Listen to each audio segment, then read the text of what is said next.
y bienvenidos a su nuevo episodio de Píldora de Salud, el programa que trae pequeñas dosis de conocimiento valioso que te ayudarán a resolver las dudas sobre tu salud y a tener las claves para tu bienestar. Les habla el doctor profesor Jaime Rodríguez Quintosa, especialista en pediatría y sus áreas específicas, medicina de la adolescencia y el adulto joven, así como neuropsiquiatría y psicología infanto-juvenil. Hoy tenemos, como siempre, a nuestro colaborador habitual, el profesor doctor Carlos Galante Zaval, nutricionista clínico, especialista en salud digestiva, coaching y abordaje nutricional del paciente con obesidad. Buenas tardes, Carlos. Hola, buenas tardes, doctor. Y hoy ha llegado el turno de la fibromialgia, una afección crónica que padecen miles de personas en nuestro país. Se dice que entre el 2 y el 4% de la población en España es portadora de este mal, ¿no? De la fibromialgia, este mal crónico. Y para ello, hoy nos acompaña la profesora doctora Laura Isabel Arranz, dietista, nutricionista, y farmacéutica especializada en nutrición y dolor crónico, autora del libro La dieta del dolor, que indaga sobre las posibles causas y además da reconocimientos prácticos sobre cómo modificar nuestra alimentación para disminuir el dolor crónico asociado a la fibromialgia, la osteoartritis y el dolor lumbar. Además de ser autora de la página web dietológica.com, donde las personas que así lo quieran pueden descargarse una guía gratuita sobre dieta inflamatoria, así como otros contenidos relacionados de su interés. Muchas gracias. Buenas tardes, doctora. Buenas tardes, encantada, gracias a vosotros. Y le vamos, sin más, a pasar la palabra a la doctora. Hoy tenemos un tema interesante que es fibromialgia. Y doctora, ¿nos podría explicar un poquito en qué consiste la fibromialgia?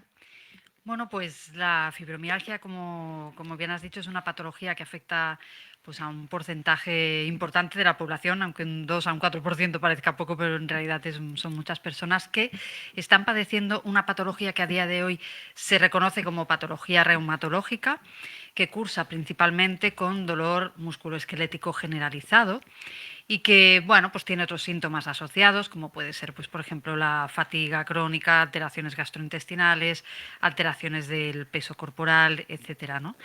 Y bueno, obviamente es una patología que afecta mucho la calidad de vida de las personas, porque además pues es crónica y no tiene a día de hoy solución. Muy bien, ya la propia palabra, ¿no? Fibromialgia, ya nos explica un poquito en qué va el concepto, ¿no? Si hablamos de fibro, estamos hablando de todos los tejidos blandos de nuestro cuerpo. En míos nos referimos precisamente a la parte muscular y la algia, el dolor que genera, ¿no? En estas estructuras.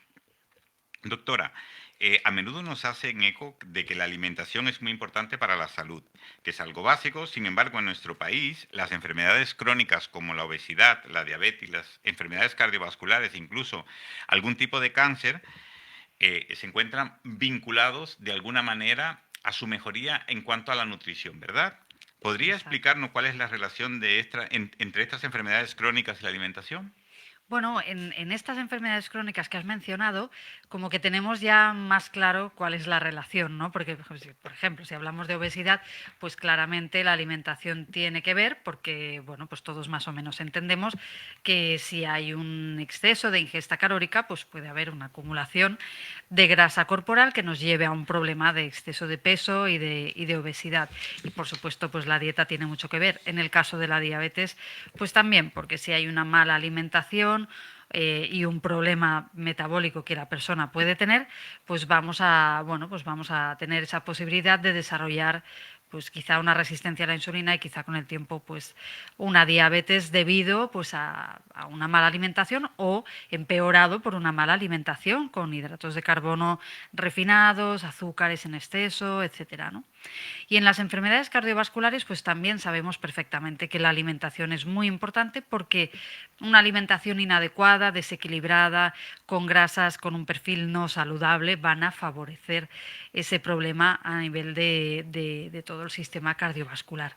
Son patologías en las que realmente a día de hoy eso pues como que se trabaja bien la alimentación o por lo menos más porque quizá el conocimiento, ¿no?, entre todo el personal sanitario pues es más profundo de esa relación y esa importancia. Y doctora, volviendo a la fibromialgia, ¿cómo se diagnostica?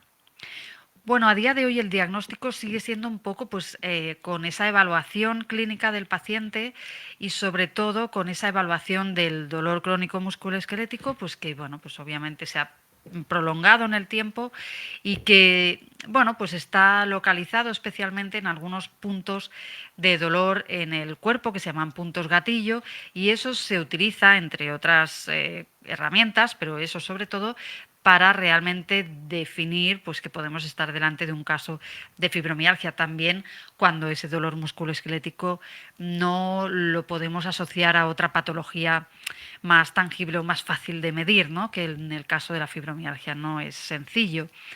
Pero bueno, también hay aspectos de la fibromialgia bueno, pues que se tienen en cuenta en ese diagnóstico. Por ejemplo, pues si la persona está teniendo pues alguna alteración a nivel cognitivo, a nivel gastrointestinal, si está teniendo también fatiga. Todo eso nos hace pensar, porque al final la fibromialgia es un síndrome, pues que estamos delante de esta patología. Es decir, como tal no hay una prueba que sirva para diagnosticarla, ¿no? Pero ¿sería correcto decir que se diagnostica como comúnmente se le llama por descarte?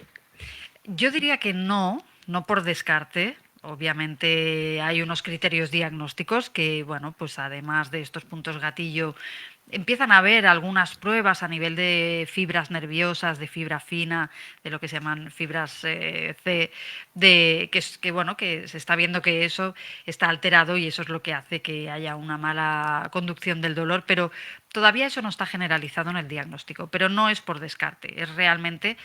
Obviamente se descartan otras patologías, pero después se hace un diagnóstico pues en base a esos puntos gatillo, ¿no?, esos puntos de dolor del organismo, y en base a todo el cuadro que presenta la persona.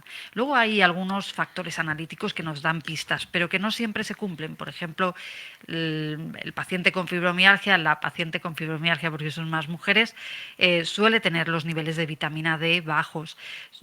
Puede tener, pero esto no siempre sucede, la proteína C reactiva un poquito elevada. Puede tener alguna alteración a nivel de tiroides, pero como no son alteraciones que siempre se produzcan, por eso a nivel analítico digamos que no hay nada que defina fibromialgia. En el año 1990 el Colegio Americano de Reumatología puso quizás algunos criterios básicos, ¿no? Hablaban en su momento de que aproximadamente deberían haber pasado al menos con dolor generalizado y crónico más de 3 meses y que al menos 11 de los 18 puntos de un hemicuerpo a una presión de unos 4 kilos aproximadamente fueran dolorosos. Exacto. Entonces, añadido esto con todo lo que ha descrito la doctora, normalmente se tiene como consideración que esa paciente o ese paciente podría ser portador de una fibromialgia. Exacto. ¿Y sabemos por qué se produce a día de hoy este dolor generalizado, este dolor muscular? Claro, no, ese es un poco el kit de la tema, ¿no? El kit de cuestión, la ¿no? cuestión, que no sabemos realmente la causa. Bueno, puede ser multifactorial o en realidad, bueno, pues puede ser desencadenado. Parece, ¿no?, que siempre es desencadenado por un estrés físico, un estrés emocional, un estrés que puede ser una infección vírica, que en muchos casos pues, se ha descrito que en muchos pacientes empieza toda la problemática después de una infección vírica importante. Ahora con todo el tema del COVID estamos viendo que eso probablemente tenga mucho que ver, ¿no?, con desarrollar luego fibromialgia. Hay personas que tienen ese post-COVID persistente que tiene un cuadro pues similar.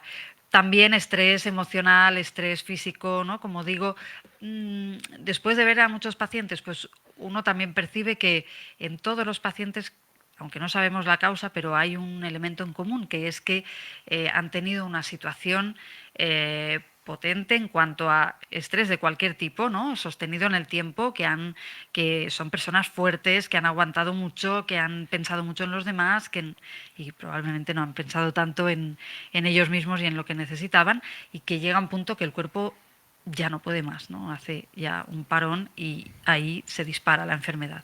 como que peta al final, ¿no? Sí, tal cual, sí. Sí, sí, yo bueno, conocí un médico que decía que la fibromialgia era más de las mujeres, era más frecuente en mujeres porque las mujeres no conocían el sofá de casa.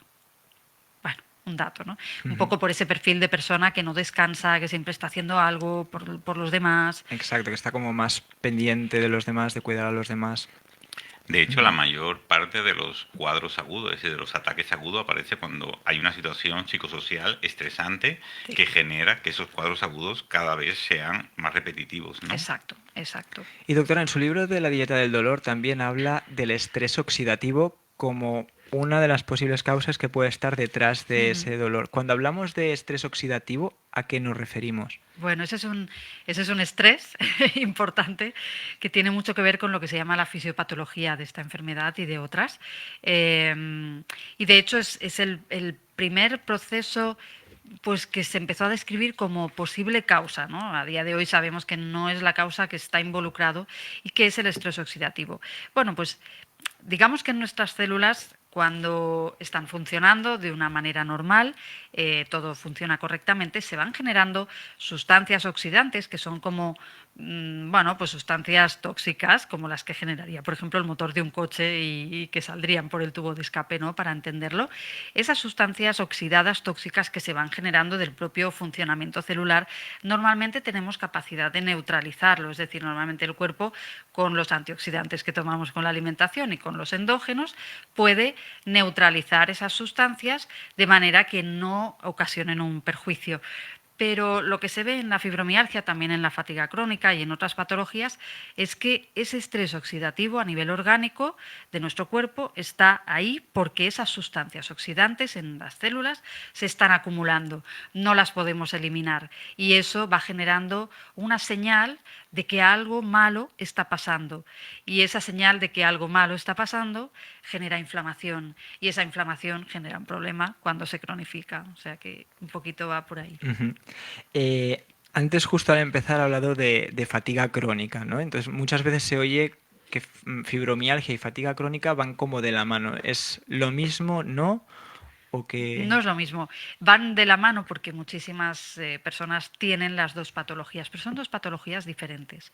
Hay personas con fibromialgia que no tienen fatiga crónica, de manera que obviamente el dolor cansa y el dolor agota, pero no hay ese componente de cansancio tan acentuado como lo hay cuando realmente también tenemos síndrome de fatiga crónica. O sea que son dos síndromes distintos, pero hay un porcentaje muy elevado de pacientes que tienen las dos patologías. También hay pacientes con síndrome de fatiga crónica que no tienen fibromialgia, ¿no? O sea que realmente son dos cosas diferentes y que, bueno, es bueno que lo sepamos, ¿no? Y que aunque puedan darse a la vez, son distintas. Sí. Y antes hablaba también de que uno de los principales síntomas era el dolor muscular, pero ¿podría indagar un poco más en qué síntomas se suelen expresar o se tienen durante la Bueno, fibromialgia? síntomas hay muchísimos. La persona puede sentir como que, sobre todo cuando está más en brote, como pues como cuando estamos a punto de coger una gripe, que nos encontramos pues con ese cuerpo extraño, mal, ¿no? Ya no solo el dolor muscular, sino con esa sensación de que nos vamos a enfermar, ¿no? O de que estamos enfermando. Puede haber cefaleas, puede haber mareos, puede haber, y es muy frecuente, pues alteraciones gastrointestinales, puede haber náuseas, puede haber trastornos a nivel de la articulación temporomandibular. Bueno, hay muchísima sintomatología bueno, que está asociada, ¿no? Y que en realidad tampoco acabamos de saber el por qué, pero está ahí. Ujú. Y respecto a las diferencias de género, bueno, antes ha dicho que ella quería como ese perfil más de mujeres, ¿no? Pero a los hombres también, Sí, también entiendo que les afecta. sí, sí. ¿Hay alguna...? Normalmente, bueno, se establece que hay una relación 9:1, ¿no? De cada 9 mujeres, un hombre tiene fibromialgia. Bueno, no se sabe tampoco por qué, pero es verdad que hay otras patologías que también son más frecuentes en la mujer, por ejemplo la artrosis, ¿no? Aunque es algo muy distinto, pero también. Y bueno, la inflamación crónica está ahí, ¿no? Como base en esa patología, y el hecho de que afecte más a la mujer es realmente ahora, a día de hoy, es un interrogante, pero sí que es algo que cada vez más se está hablando para tenerlo en cuenta también en los estudios que se hacen, porque, bueno, pues al final hay que saber qué le pasa a una persona con fibromialgia, tanto si es hombre como mujer, pero en los estudios hay que tener esa perspectiva de género. Por ejemplo, hay, bueno, un estudio reciente que medía, por ejemplo, esto del estrés oxidativo que decíamos, y en este estudio se ha valorado, ¿no? Pues cómo una alimentación rica en antioxidantes mejoraba ese estrés oxidativo en hombres y mujeres que tenían ese nivel de estrés oxidativo alto. Y ese beneficio se observó en ambos sexos, pero era mayor, el beneficio era mayor en las mujeres. O sea que algo hay ahí. No sabemos el qué, pero en realidad, pues obviamente tanto hombres como mujeres pues, son susceptibles de poder sufrir esta patología. Hay factores que predisponen el desarrollo de la fibromialgia, ¿verdad? ¿Cómo podríamos actuar de manera preventiva para evitar estos factores? Yo diría que lo primero, la nutrición es mi área, ¿no? Y obviamente hay que comer saludable.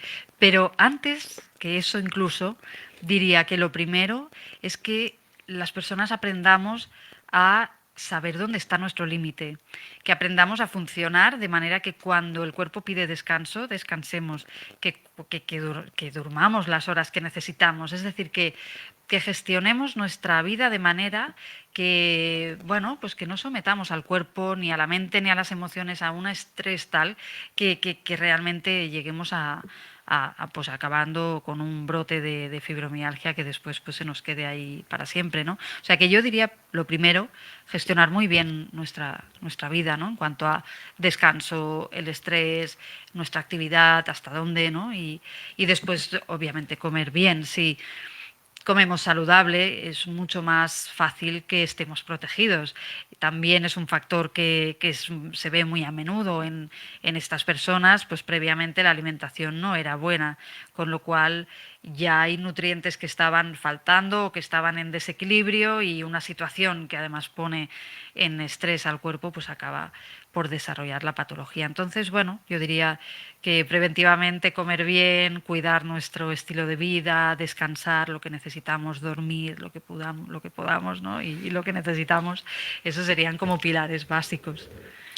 En la sociedad, los pacientes, sobre todo las mujeres que padecen fibromialgia, a menudo se oyen comentarios en la calle, no tiene nada, se queja por gusto, ¿no? Entonces estigmatizamos a ese paciente que tiene una patología crónica con una fatiga asociada, con una serie de síntomas que muchos de ellos incluso se pueden visibilizar en analíticas y en controles que se realizan de manera rutinaria. ¿Cómo podríamos ayudar a que la sociedad deje de estigmatizar a este tipo de paciente? Yo no sé, yo creo que podemos ayudar pues con lo que estamos haciendo ahora, por ejemplo, ¿no? Hablando sobre el tema y dándolo a conocer, porque es muy fácil desde fuera ver a una persona con fibromialgia que aparentemente pues la ves entera, no parece que le esté pasando nada y juzgamos, ¿no? Inadecuadamente y esa persona está sufriendo. Entonces, todos deberíamos conocer porque es algo que nos puede llegar a pasar, ¿no? O sea bueno, que a lo mejor ahora estamos juzgando y dentro de un tiempo resulta que estamos en la piel de esa patología, ¿no? Entonces, divulgar, dar a conocer y explicar que eso realmente está pasando y que evidentemente son personas y pacientes complejos porque sufren, porque no se sabe el por qué, porque el manejo es difícil, porque su día a día es difícil. Y incluso en el ámbito médico, pues también yo creo que desde aquí, desde los momentos en los que hablamos de esta patología, pues también, bueno, un poco dar esta idea de que es un paciente que aunque sea complejo hay que tratarlo dentro de lo que se pueda y dentro de lo que podamos, no negarle todo lo que está sufriendo porque es real y obviamente, aunque sea difícil de medir o de ver, está ahí.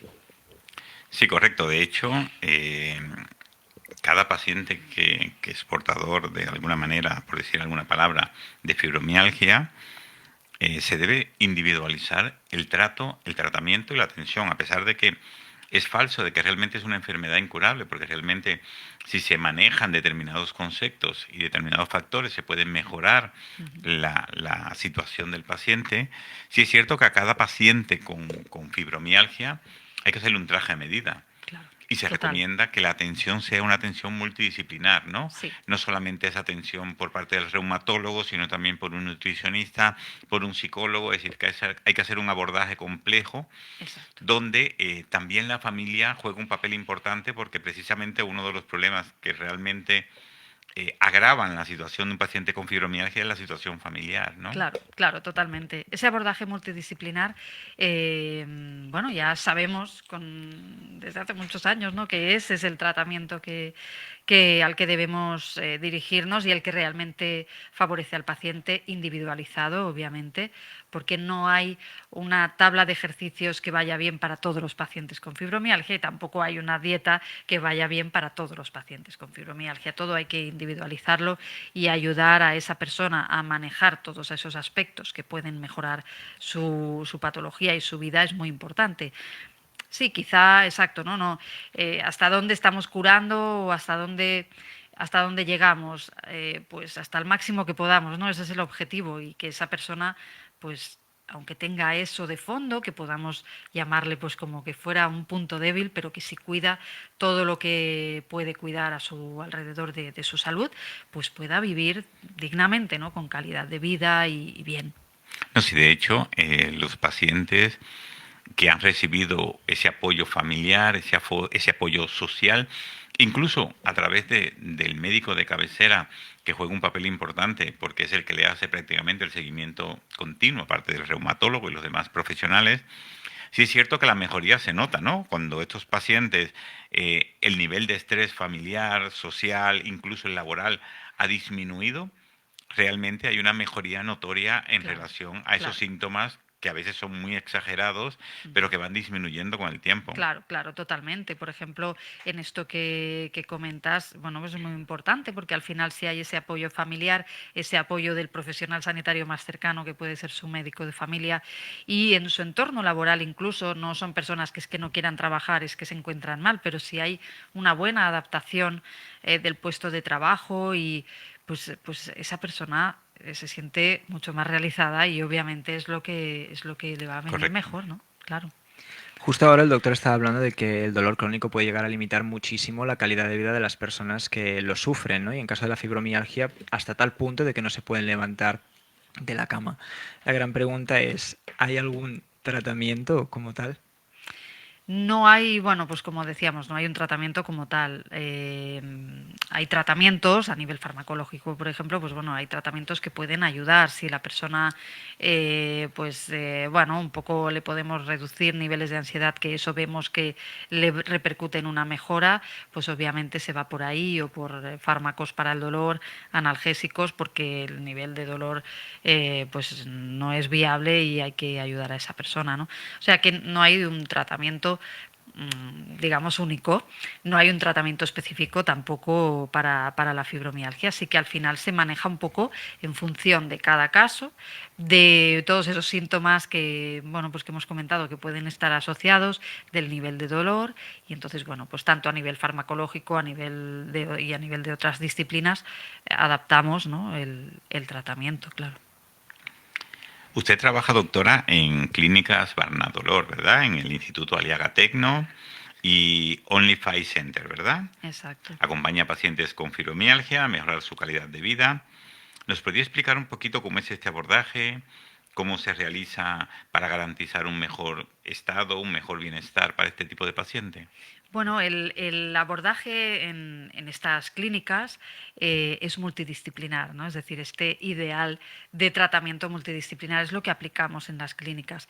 Bueno, a veces el paciente llega a través de uno de los profesionales, ¿no? O porque el paciente busca la nutrición o busca a otro de los profesionales que estamos ahí trabajando y, bueno, pues valoramos el caso y recomendamos a ese paciente pues que, bueno, pues que pueda beneficiar beneficiarse de ese tratamiento más amplio, ¿no? En cuanto a temas de psicología, de ejercicio físico adaptado, fisioterapia y obviamente pues con el médico especialista para que le ayude a que tenga el pues bueno, tratamiento farmacológico más justo y necesario, ¿no? Lo realmente adecuado. Entonces, el punto, digamos, de valor en este tipo de clínicas multidisciplinares es un poco eso, ¿no? Que todos trabajamos mano a mano, sabemos pues porque entre los equipos pues obviamente nos comentamos los casos y valoramos los casos y eso hace que el éxito de ese tratamiento sea mayor que si no pues fueran cosas aisladas, ¿no? Que el paciente va haciendo.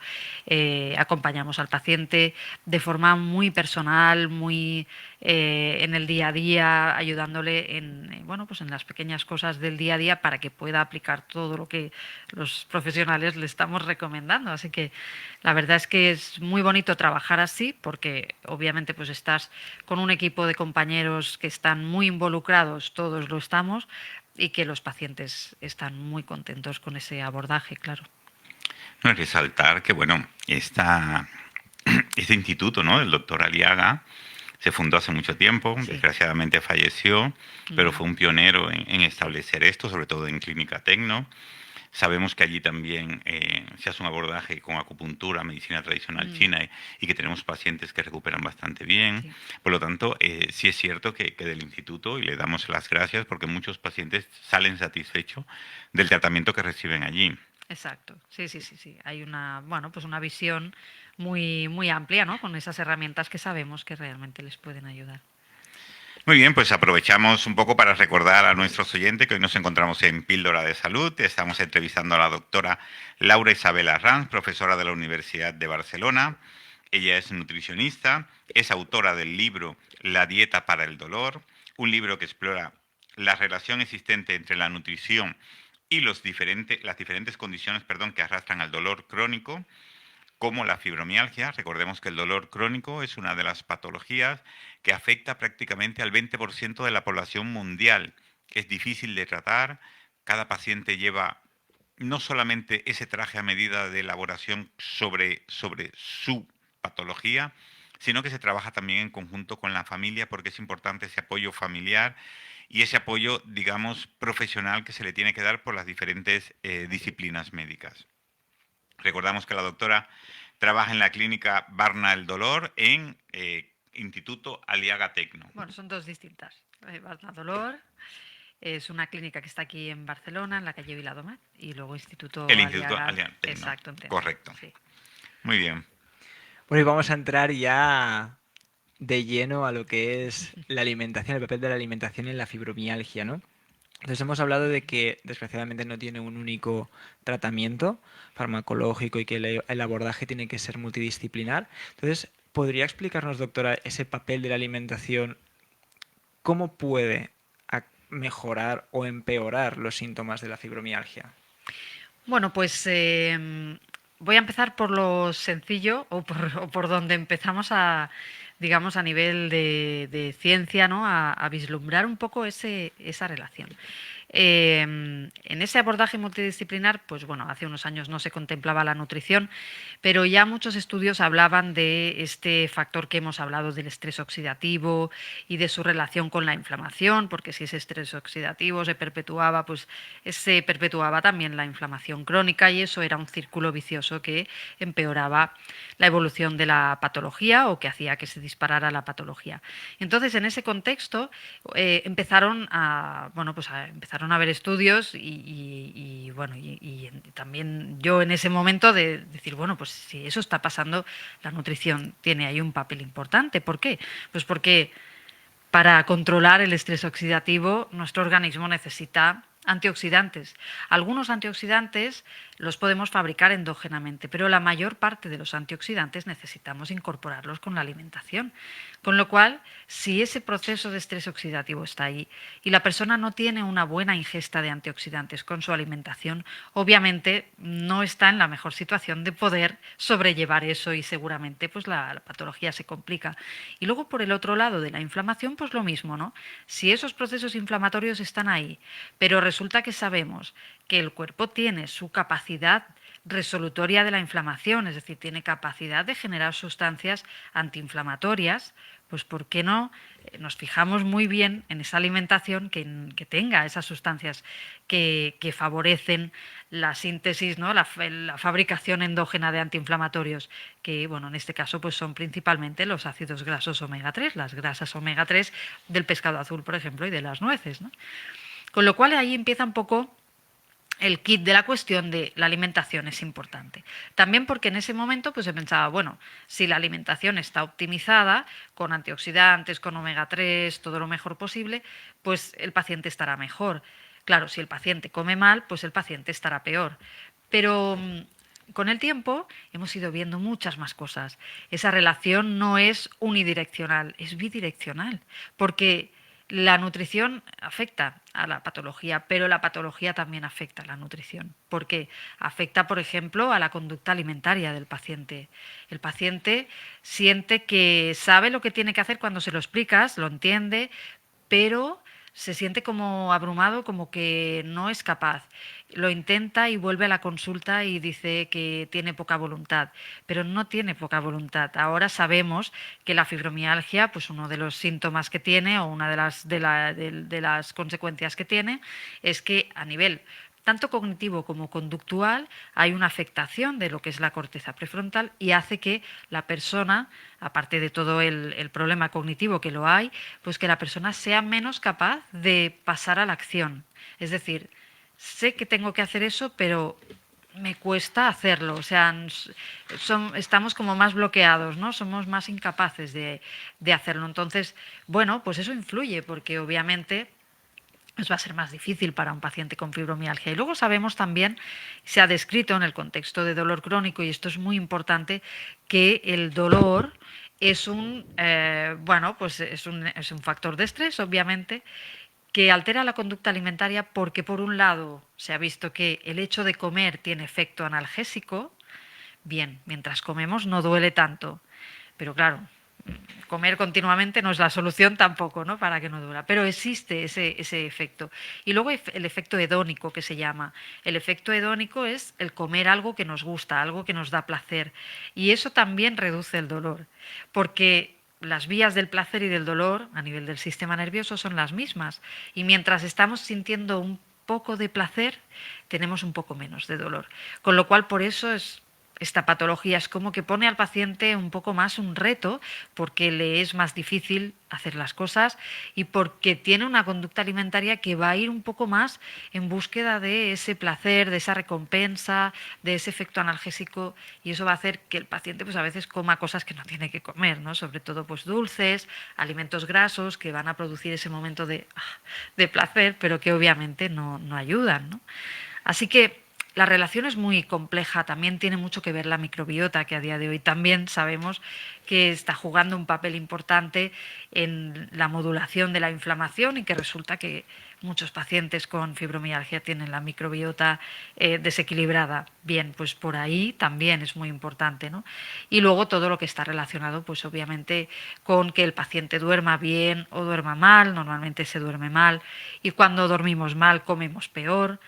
Así que es que hay tantos factores que están relacionados con la alimentación, que tenemos que, pues eso, coger al paciente que tenemos delante, preguntar sobre todo eso, ¿no? Sobre cómo se siente, cómo se está relacionando con la comida, si tiene hambre impulsiva o come impulsivamente cuando está peor, si duerme mal, si eso hace que esté comiendo peor, porque dormimos mal, nos sentimos cansados y buscamos energía en la comida.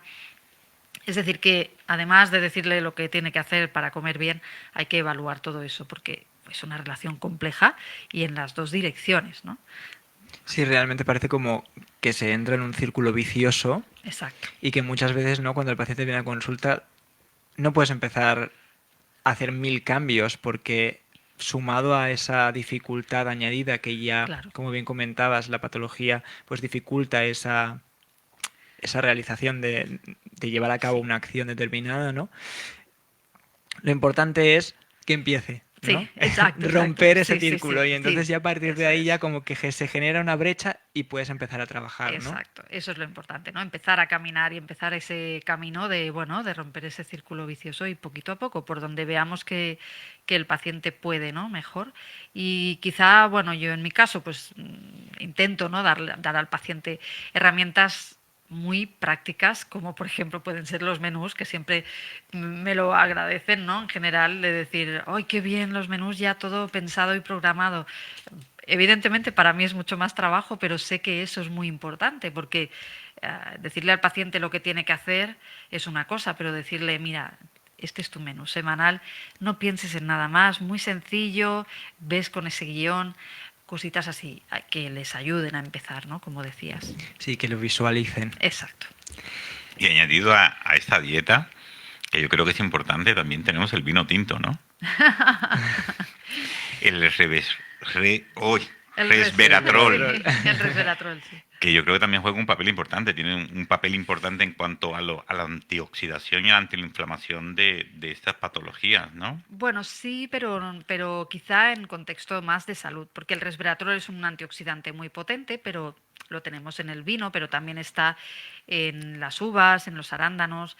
Y lo que se ha visto es que el alcohol también es un elemento que en estos casos no nos interesa mucho porque aumenta, digamos, el dolor, ¿no? O genera más hiperalgesia, que se llama, ¿no? Como que hay más sensibilidad al dolor. Con lo cual, en el tema del vino tinto, que sí que tiene todas esas cualidades súper antioxidantes, pero ese componente de alcohol cada vez, bueno, pues estamos viendo más que no, aunque obviamente tiene que ser un consumo moderado, pero que en el contexto de dolor crónico puede ser un factor que empeore, ¿no? Con lo cual, el resveratrol lo tenemos también en las uvas, que ahora es buena temporada, sobre todo en la uva negra, y en los arándanos, en los frutos rojos.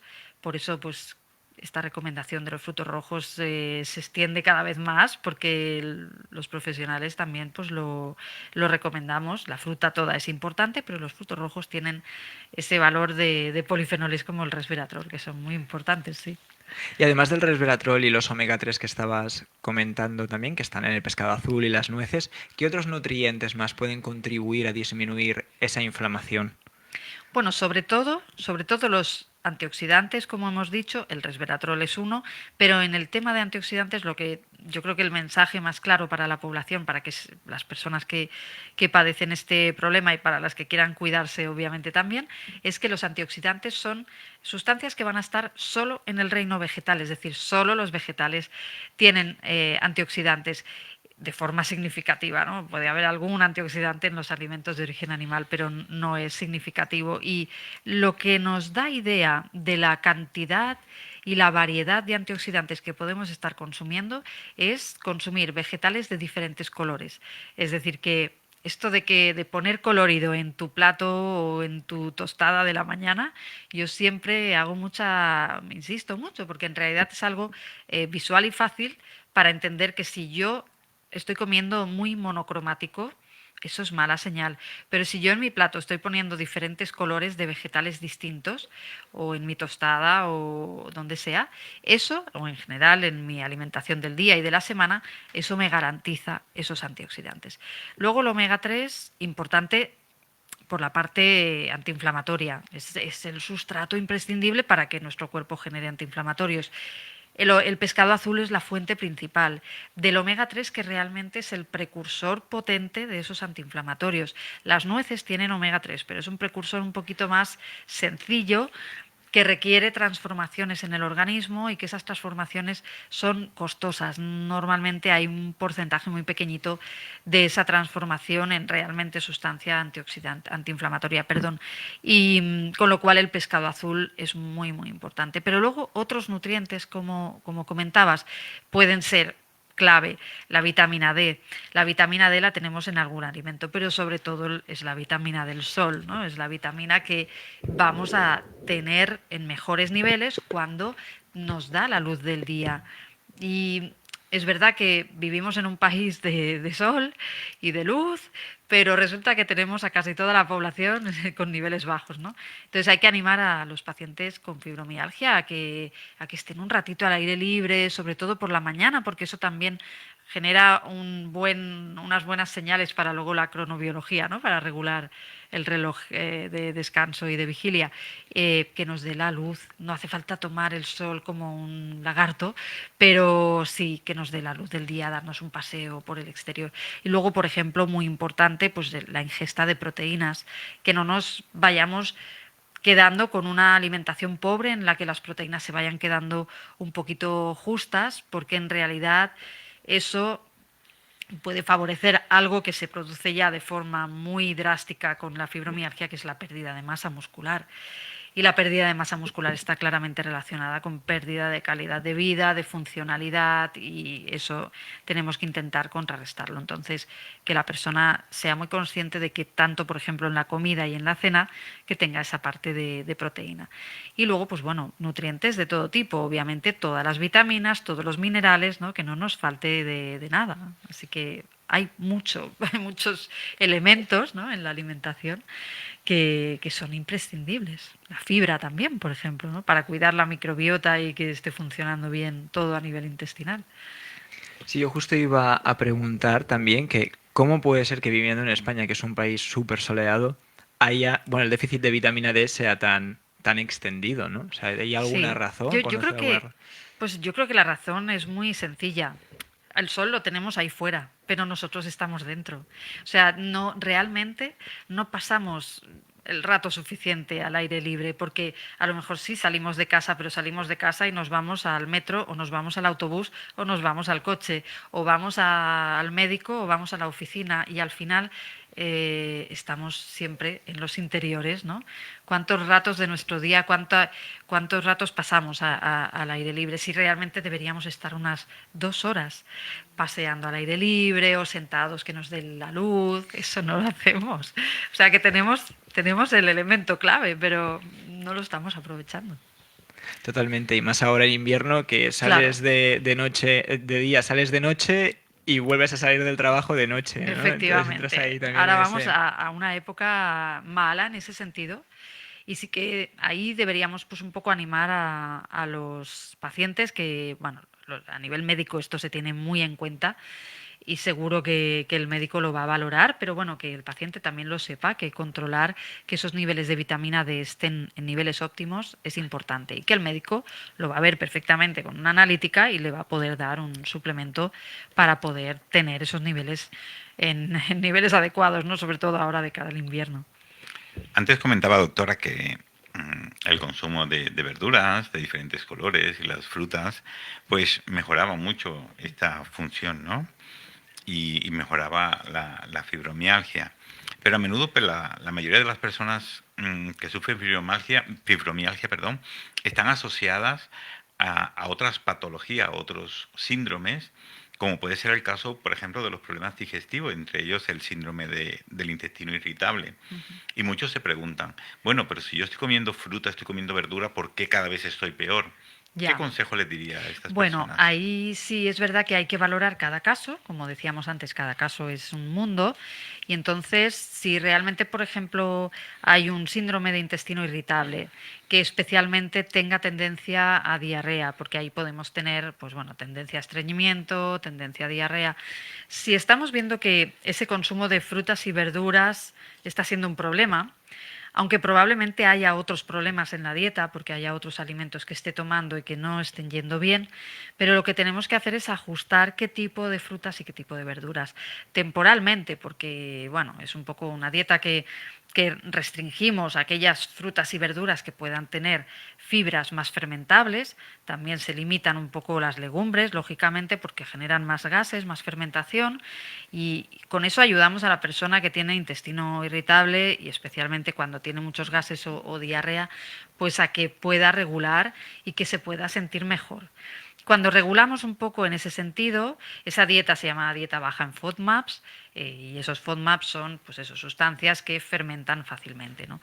Y eso lo hacemos puntualmente como estrategia pues para después ya cuando tenemos al paciente con más equilibrio, porque el síndrome de intestino irritable no deja de ser pues un desequilibrio que tiene sus brotes. Cuando hemos controlado ese brote, lo que tenemos que hacer es una buena alimentación para que su microbiota esté fuerte y que ese síndrome de colon irritable esté lo más calmado posible.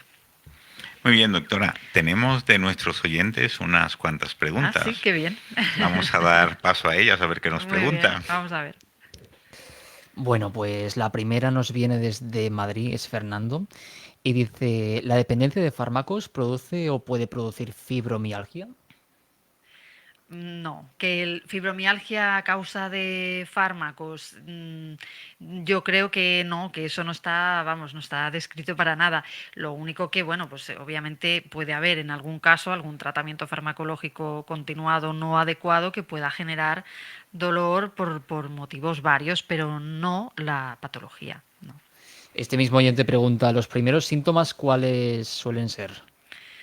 Bueno, los primeros síntomas suelen ser ese dolor, esa fatiga o ese dolor o esa rigidez muscular, sobre todo por la mañana, esa sensación de que estoy como cargado, como pesado, como que me estoy poniendo enfermo, como que no estoy bien. Obviamente el dolor, ¿no? También puede haber pues migrañas, puede haber desde el inicio también toda la alteración cognitiva, ¿no? Que la persona también empiece a notar pues que se olvida de cosas muy básicas, ¿no? Que no puede leer porque de repente está leyendo y tiene que volver para atrás porque no se acuerda de lo que acaba de leer. Bueno, esos síntomas y todo el tema gastrointestinal, ¿no? Aunque ahí no lo relacionamos tanto, pero todo eso, sobre todo el dolor en el centro y luego esos síntomas asociados son los que son un poco el inicio, ¿no? En este caso, un oyente dice, tengo fibromialgia y todos sus síntomas asociados. Me gustaría intentar mejorar esta enfermedad con algo menos de medicación y algo en lo que había pensado es en una dieta que sea buena para calmar los síntomas. ¿Es posible? Claro, por supuesto. La alimentación tiene un potencial mucho mayor de lo que a veces nos imaginamos. Si realmente aplicamos bien todas las pautas de una dieta antiinflamatoria, que al final es, pues bueno, esa abundancia de alimentos vegetales que hemos comentado, que no falte el omega 3 a través del pescado azul, pero también de alimentos como las nueces, como también las semillas de chía, por ejemplo, o las de lino, que tengamos una alimentación variada para que no falte nada nutricionalmente, que evitemos alimentos que van a ser proinflamatorios, por ejemplo, pues aquellos que tienen muchas grasas saturadas, ¿no? La carne roja, los embutidos, los alimentos procesados, alimentos azucarados, todo eso nos va a empeorar. Entonces, si realmente seguimos todos estos criterios con algunos detalles más como el aceite de oliva virgen extra, ¿no? Que bueno, esto lo tenemos bastante interiorizado en nuestro país, aunque esté más caro cada día, ¿no? Pero bueno, todo esto nos va a ayudar y mucho. Y como nos va a ayudar, pues probablemente lleguemos a una situación en la que podamos consultar con el médico un ajuste de medicación, porque estamos empezando a estar mejor y el poder reducir medicación también nos va a ayudar, porque la medicación, pues en su justa medida, obviamente es una herramienta y puede ser necesaria, pero evaluar muy bien, ¿no? La medicación que está tomando la persona es clave. Y si ayudamos con la alimentación, pues esa persona se va a encontrar mejor y va a poder ajustar todo lo demás, ¿no? Otra oyente, en este caso Maite, dice, estoy desesperada, me encuentro fatal y tomo desde hace años varios medicamentos. Quisiera saber si puedo utilizar cannabis terapéutico o medicinal por tal de quitarme unos cuantos de ellos. Bueno, el tema del cannabis es complicado porque lo primero, pues porque la situación legal no favorece a que se pueda utilizar el cannabis medicinal en el contexto del dolor crónico. Se está trabajando mucho para ello desde plataformas de pacientes que lo están solicitando, incluso a nivel europeo, ¿no? Probablemente sea en el futuro una herramienta que nos vaya a ayudar. A día de hoy tan solo, bueno, pues podemos recurrir quizá a algunos productos con cannabis, pero que, bueno, que son más productos del ámbito del complemento alimenticio o de aceites de cannabis, que es tan solo pues un aceite de la planta que, bueno, pues que pueden ayudar, pero realmente en este tema nos falta todavía un poco de recorrido. Está muy interesante. Dice, socialmente está muy mal vista por algunos. Me dicen que es cuentitis. ¿Qué puedo hacer? Ya, bueno, lo mejor que podemos hacer, aunque sea muy difícil, es obviar esos comentarios y pensar que esas personas que dicen eso pues no saben lo que están diciendo, ¿no? Y que llegará un día en el que, bueno, pues eso no pase, porque no debería pasar ya ahora, ¿no? Pero intentar ser fuerte y pensar, bueno, quien lo dice es porque desconoce bueno, pues hay que acercarse a las personas que conocemos el tema y que podemos dar ese apoyo en tanto a nivel de profesionales sanitarios como de familia o amigos que sí que puedan entender el problema, ¿no? Vale, tengo otra más que dice, ¿por qué he sido rechazada de traumatología en mi hospital cuando tengo fibromialgia y encefalomielitis miálgica? Bien, bueno, muchas veces entre las especialidades, pues si ven que ya no pueden hacer nada, ¿no? Con el paciente, pues llegan a un punto en el que ya lo derivan a otra especialidad o simplemente pues dan una especie de alta, ¿no? Pero bueno, yo creo que tenemos que buscar un poco el especialista adecuado. En este caso, los que más nos van a poder ayudar son los reumatólogos. Los reumatólogos y en las unidades de dolor, pues anestesiólogos, incluso pues en alguna ocasión un internista que pueda valorar todo el conjunto en la persona, ¿no? O sea bueno, a veces es un poco buscar el especialista adecuado y quizá pues a veces unidades o centros especializados en el tema que realmente van a dominar mucho más. Perfecto. Y Pues muchas gracias a los oyentes, Carlos, te damos paso.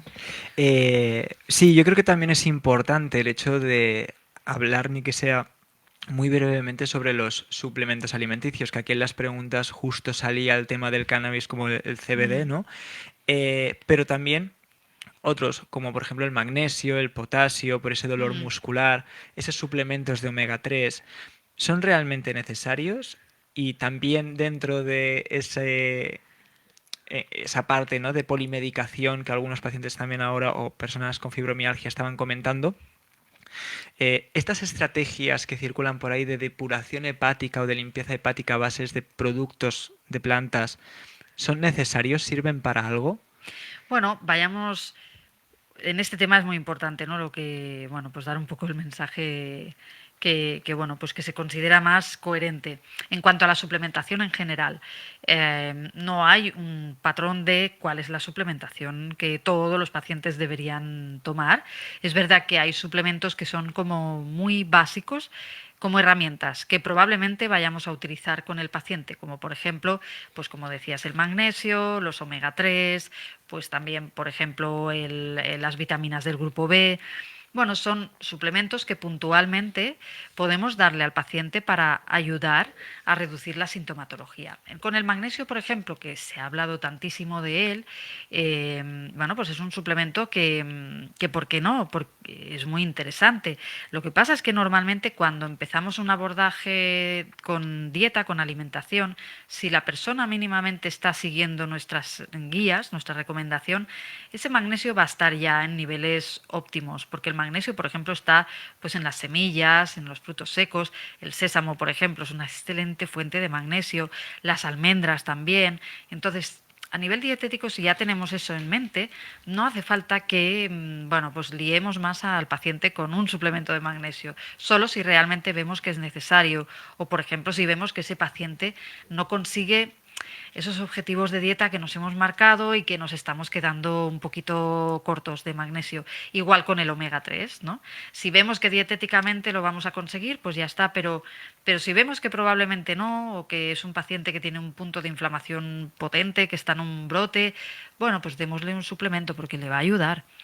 Las vitaminas del grupo B igual son imprescindibles para el sistema nervioso. Cuando la persona está en brote, le viene muy bien hacer una suplementación potente con vitaminas del grupo B, un mes o dos, y eso le va, pues bueno, le va a ayudar también, ¿no? No resuelve la situación, pero va a ayudar. Así bueno, en general con la suplementación. Y luego con el tema de la suplementación para tema de limpieza hepática, bueno, ahí un poco hay que Bueno, hay que ver un poco la situación. Obviamente, el hígado va a estar sobrecargado si hay una polimedicación, pues va a tener mucha faena, ¿no? en metabolizar y eliminar todo eso. ¿Le podemos ayudar? Pues con una buena alimentación. Los antioxidantes, por ejemplo, son protectores hepáticos también. Con una buena hidratación. Una buena hidratación es clave porque también va a ayudar a eliminar todo ese exceso de medicación. Y luego sí que es verdad que hay algunas plantas, pues bueno, como el cardo mariano, por ejemplo, o el boldo, algunos extractos de plantas que sí que nos pueden ayudar un poquito a reforzar esa función hepática. No es algo imprescindible. Bueno, es algo que quizá podríamos valorar en algún caso, ¿no? Bueno, ya desgraciadamente estamos llegando al final del programa. Quiero recordar a los oyentes que hoy hemos desglosado la fibromialgia de la mano de la doctora Laura Isabel Arranz. Ella es dietista, nutricionista y farmacéutica, especializada en nutrición y dolor crónico. Es autora del libro La dieta del dolor, que indaga sobre las posibles causas, además de dar recomendaciones prácticas sobre cómo modificar nuestra alimentación para disminuir ese dolor crónico asociado a la fibromialgia, la osteoartritis y el dolor lumbar. Y además es autora de dietalógica.com, donde las personas que así lo deseen, yo os animo a hacerlo. La verdad es que os descarguéis pues una guía gratuita sobre esa dieta antiinflamatoria de la que estábamos hablando, así como otros contenidos de interés que también tiene disponibles. Muy bien, muchas gracias. Doctora, y antes de terminar, ¿qué les diría a aquellas personas que nos están escuchando y tal vez le han diagnosticado recientemente fibromialgia o tienen alguna persona conocida que padece de fibromialgia? Bueno, les diría que es momento, ¿no? de poner mucha atención en el autocuidado, ¿no?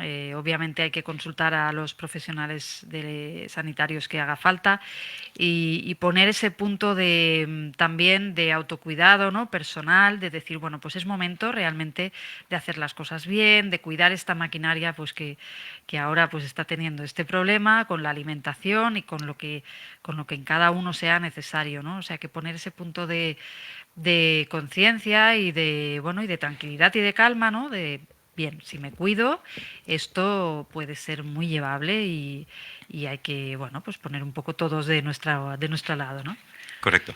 Sí, a ver, los pacientes con fibromialgia, recordarles que deben de seguir fielmente toda aquella pauta de medicamentos que le prescribe tanto el reumatólogo como su médico, ya sea la gabapentina o ya sea la paroxetina, cualquier tipo de tratamiento que lleve, deben de cumplirlo fielmente.